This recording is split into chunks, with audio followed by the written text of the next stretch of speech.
Your brake pedal feels soft, the fluid looks dark, or it has been 3 years since the last service. A brake flush and bleed restores firm pedal feel and protects expensive brake parts. You can do this job alone in about an hour with the right tools. Here are 7 steps to a brake flush and bleed without a helper. Buy the right brake fluid first. Brake fluid comes in DIOT 3, DIOT 4, and DIOT 5.1 grades.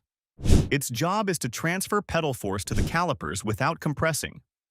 When you use the wrong type, the system may not work correctly and could damage internal seals.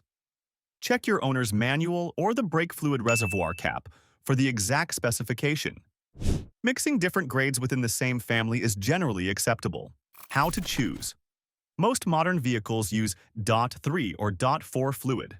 Buy a 1-quart bottle from any auto parts store for about $10. Avoid DOT 5 silicone fluid because it is not compatible with most vehicles. Always use fresh fluid from a sealed bottle since brake fluid absorbs moisture from the air after opening. Discard any bottle that has been opened for more than a year. Get a one-person bleeder kit. A one-person bleeder kit lets you flush the brake system alone. Its job is to prevent air from being sucked back into the caliper between pedal pushes.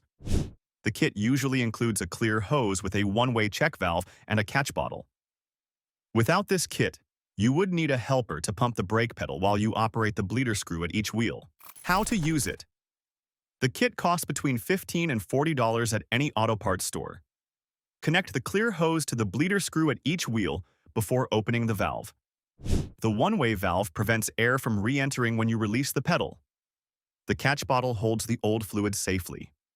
A good kit lets you work alone at a steady pace. Park the vehicle and lift one wheel at a time. The brake system has 4 wheels with their own bleeder screws. Their job is to allow trapped air and old fluid to escape from each caliper. When you flush the system, you bleed each wheel in a specific order. Most vehicles start with the wheel farthest from the master cylinder and work toward the closest. Check your service manual for the correct sequence. How to set up DOT park. On level ground and chalk the wheels that stay on the ground. Loosen the lug nuts on the wheel you start with before lifting. Raise that corner with a floor jack and secure it on a jack stand. Never work under a vehicle supported only by a jack. Remove the wheel to expose the brake caliper and bleeder screw. Suck out old fluid from the master cylinder. The cylinder reservoir holds the brake fluid that feeds the entire system. Its job is to maintain enough volume to keep the system pressurized. When you remove the old dark fluid from the reservoir first, you prevent that contaminated fluid from circulating through the system during bleeding. This step makes the flush faster and uses less new fluid overall. How to do it?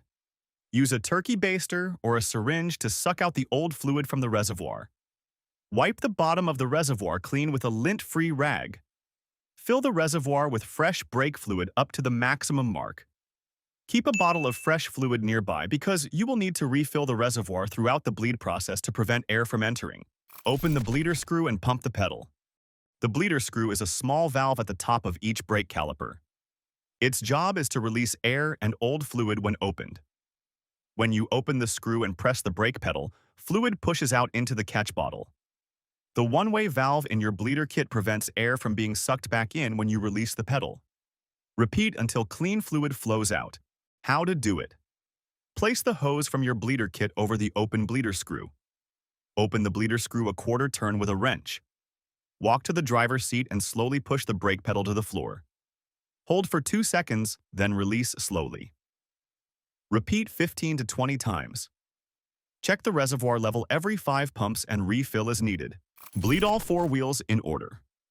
The brake system has 4 wheels that each require bleeding. Their job is to evenly distribute braking force. When you bleed them in the wrong order, air can travel through the lines and cause repeat work. The standard sequence is right rear, left front for most vehicles with diagonal split systems. Always verify the correct order in your service manual. How to do it? Complete the bleed at each wheel before moving to the next. Tighten the bleeder screw before moving the car or removing the bleeder hose. Reinstall the wheel and torque the lugs to specification. Move to the next wheel in the bleed sequence. Keep refilling the master cylinder reservoir between wheels to prevent air from being introduced into the system. Test pedal feel and check for leaks. A properly bled brake system has firm, consistent pedal feel. Its job is to deliver immediate braking response without any spongy feel. When pedal feel is soft, air remains in the system and another bleed is needed. After the final bleed, you must check the brake system for leaks at the caliper bleeder screws and any other connections that were touched during service. How to test. Pump the brake pedal firmly several times. It should feel firm and stop near the top of its travel. A spongy or sinking pedal means air is still in the system. Repeat the bleed at each wheel until firmness returns. Drive at low speed in a safe area and test braking before any normal driving. Confirm no fluid leaks under the vehicle after the test drive.